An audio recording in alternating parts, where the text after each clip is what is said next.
One of the things that got brought up in the interview that we listened to today, the idea of culture and structure was something that got brought up, and you referenced the idea that you think culture is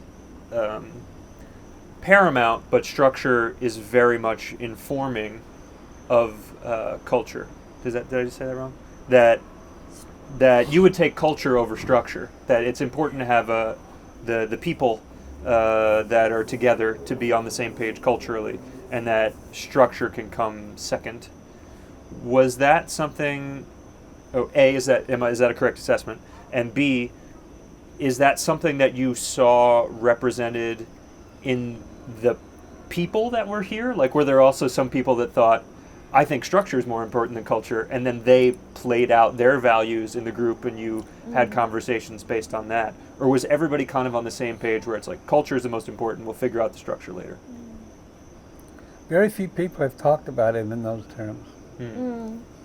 I kind of came to use that framework in the interview because of the book that I'm writing. Okay. And the project that I'm trying to start. So let me frame it the way, but I was in the context of that conversation. Of that conversation. Yeah. So I'll just give you my basic framework for it. Yeah. Social reality has two dimensions.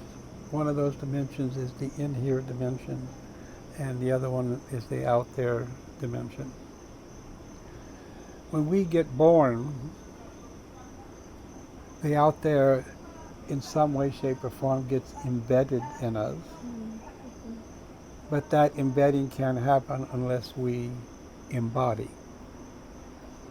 So think of language. There isn't any way in which I, without some physiological damage, could ever forget how to speak English. It's embedded and embodied. That happens in everything that I have learned in being able to function in this society. This society has wanted me to become a member, so the process is embedding. And for me, I want to be part of this. My mama, and I embody. So structure is what gets embedded, embodied. Okay. It's in here, it's out there. There's no racism out there unless there's racism in us. There's no English language out there unless it's in here. So that division of culture and structure, which I started out working with that, and then a friend of mine said, "What are you talking about? Structure is as culture as everything else." That's culture. I said, "Yeah, that's right." So I had to really, really go back to the drawing board.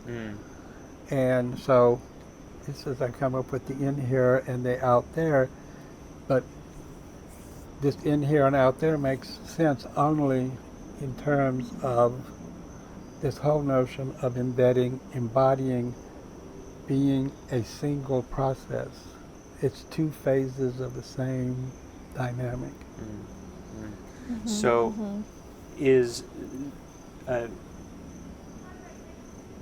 what is the analog to culture at that point? Or I guess my question would be, is there an essential self that exists, or is it all through the conduit of whatever the culture that's impressed upon us? We're biocultural. So your biology has always been different than mine or hers. And so there's a whole unique dimension that this is a unique body that's embodying. Right. And then there's the family it can use a term that I use in the book. A lot of this is taken from a sociologist called Pierre Bourdieu, Okay. and he's just an amazing, you know, construct for how to look at, you know, a social process. So the term he came up with was habitus.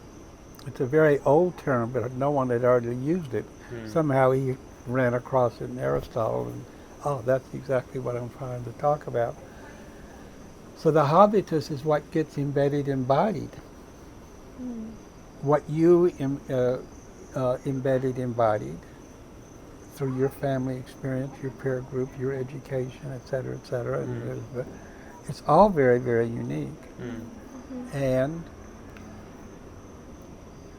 agency is a fundamental aspect of the human being.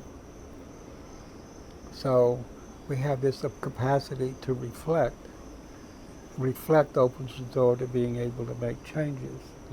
So it's not determined, although there's determination, but there's determination and agency. And that was one of the main things that Bourdieu was trying to do. He was trying to say, it isn't all objective, it isn't all subjective. We need to be able to understand that the objective and the subjective are aspects of the same phenomenon. And that's where the habitus came in. Embedded, embodied. The structures come in, but the reason the structures are out there to begin with is because we produce them. Yeah. And then we reproduce them. We keep speaking English. If everybody stopped speaking English, it wouldn't be, and it wouldn't be transmitted. Right. But we embody, embedded, and then we reproduce, and we change, and we transmit. And that's culture. And this is the unique thing about the human beings, is they have developed this thing to, you know, way beyond any other creature on the earth. Yeah. But it's biological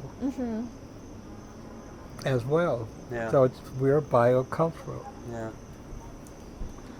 I'm really testing out my book here, and it's And- working. Yeah, I like it.